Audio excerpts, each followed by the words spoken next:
Second half എനിക്ക് വളരെ ഇഷ്ടപ്പെട്ടു. ഇഷ്ടം കുഴപ്പമില്ല. വിനയ് ഫോർട്ടിൻ്റെ എല്ലാവരും അവിടെയും നല്ലതാണ്. പ്രത്യേക മേക്കിംഗ് ആണ്, ഇതുവരെ കാണാത്തൊരു മേക്കിംഗ് ആണ്.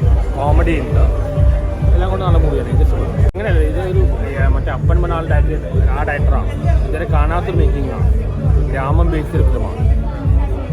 കോമഡിയാണ് മെയിൻലി ഉള്ളൂ. ലുക്മാൻ ആയാലും സണ്ണിബേൻ ആയാലും മറ്റേ വിനയ് ഫോർട്ടിൻ്റെ അഭിനയം ഭയങ്കര എക്സെൻട്രിക് ആക്ടിങ്.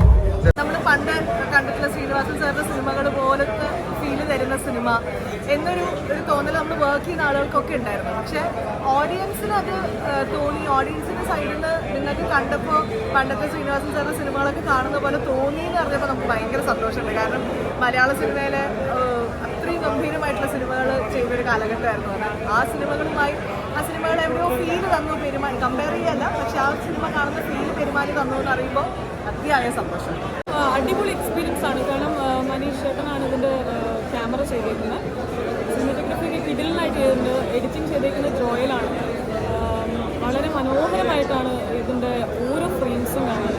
അത് നിങ്ങൾക്ക് കാണുമ്പോൾ മനസ്സിലാവും. അതേപോലെ മ്യൂസിക് ആണെങ്കിലും ഗോപി സിംഗറിൻ്റെ മ്യൂസിക് ആണെങ്കിലും